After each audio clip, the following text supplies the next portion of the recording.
Doctor Baba Saheb Ambedkar open university.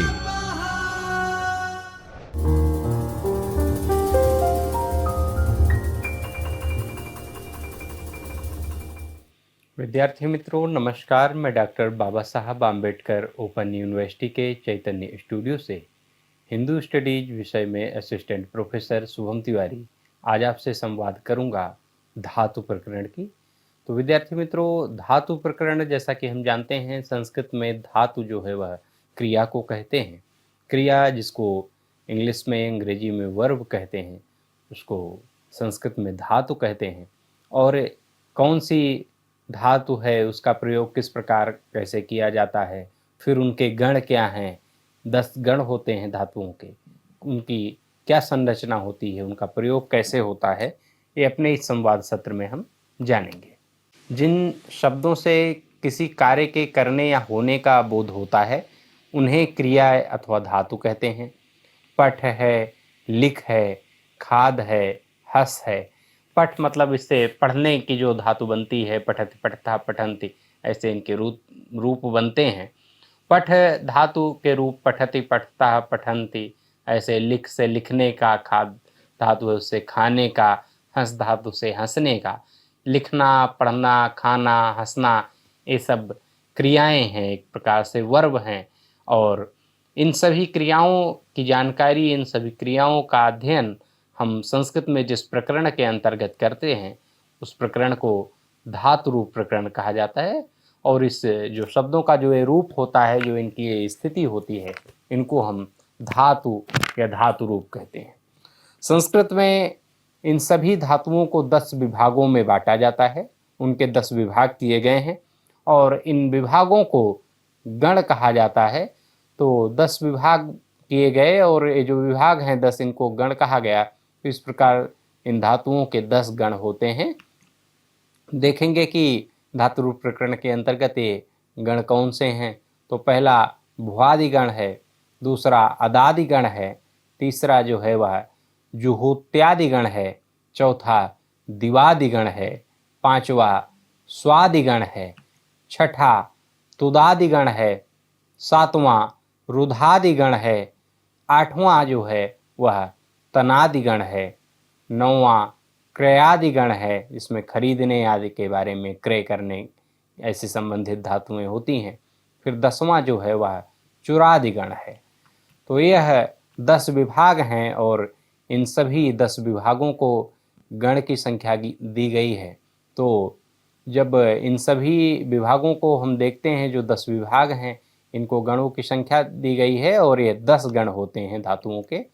फिर जो परस्मैपदी में भू धातु है, उसका अस्तित्व पाना अथवा होने के अर्थ में भू धातु का प्रयोग बहुधा होने के अर्थ में किया जाता है कि ऐसा यह है, भवति यह शब्द आता है। तो इसके प्रथम पुरुष, मध्यम पुरुष और उत्तम पुरुष में तथा एक वचन, द्विवचन और बहुवचन में किस प्रकार से कैसे रूप बनते हैं वह हम देखेंगे। तो भवति, भवतः, भवन्ति, भवसि, भवथः, भवथ और भवामि, भवावः और भवामा। तो जैसा कि हमें देख रहे हैं कि ये जो 10 गण हैं ये विभाग हैं और 10 विभाग जो धातुओं के अंतर्गत किए गए हैं वह 10 गण कहलाते हैं। और ये जो धातुएं हैं, इनकी संस्कृत भाषा की जो संरचना है इन धातुओं पर आधारित होती है। धातुओं के आधार पर शब्द का निर्माण होता है, शब्द निर्माण का आधार होती हैं धातुएं। संस्कृत में जो क्रिया का मूल होता है, क्रिया के मूल रूप को धातु रूप कहा जाता है। और संस्कृत भाषा में धातुओं से लाखों शब्दों का, बहुत सारे शब्दों का निर्माण किया जाता है। शब्दों की संख्या कम ज़्यादा हो सकती है। जिस प्रकार से हमको धातुओं का प्रयोग करना होता है वैसे ही शब्दों की संख्या घटती या बढ़ती रहती है। तो ये जो धातुएं हैं शब्द निर्माण का आधार होती हैं, इनके आधार पर शब्दों का निर्माण किया जाता है। और 10 विभाग हैं जिनमें इन सभी धातुओं को बांटा गया है। इन विभागों को गण कहा जाता है, जो हमने देखा भुआदि गण से लेकर के और चुरादि गण, ये 10 गण हैं।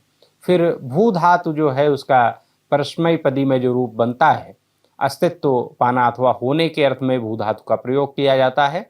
उसका भवति, भवतः, भवन्ति, भवसि, भवथः, भवथ और भवामि, भवावः और भवामः, ये भू धातु का रूप है भ्वादिगण के अंतर्गत परस्मय पदई में।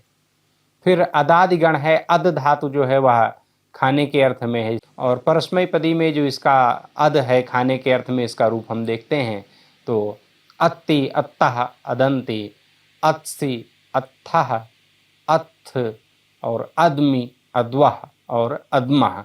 यह प्रथम पुरुष, मध्यम पुरुष और उत्तम पुरुष में एक वचन, द्विवचन और बहुवचन में अद जो अदादिगण के अंतर्गत अद धातु है उसका रूप है।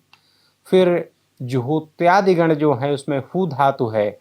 हु यज्ञ करने के अर्थ में आहुति जो शब्द बनता है वो इसी से बनता है।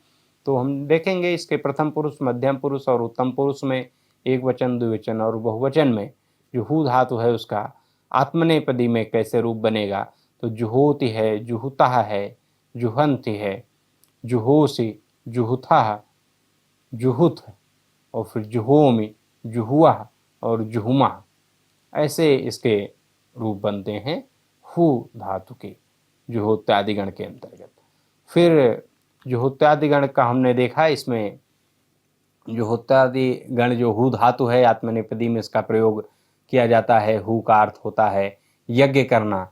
इसमें जुहो से जुहुथा, जुहुथ, जुहोमी, जुहुआ और जुहुमा ये रूप हैं। फिर अद जो खाने के अर्थ में है यहाँ पर परस्मय पदी में अदादिगण के अंतर्गत अद धातु, तो उसका रूप अत्ति, अत्तः, अदंति, अत्सि, अत्थः और अत्थ, अद्मि, अद्वः और अद्मः।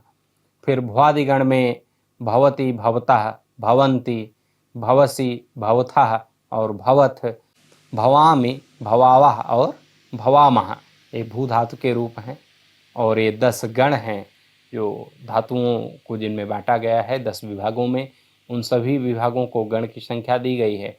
और इस प्रकार चुरादिगण है, क्रियादिगण है, तनादिगण है, रुधादिगण है, तुदादिगण है, स्वादिगण, दिवादिगण, जुहोत्यादिगण, अदादिगण और भ्वादिगण, ऐसे करके संस्कृत में यह धातुओं के 10 गण होते हैं, 10 विभाग होते हैं।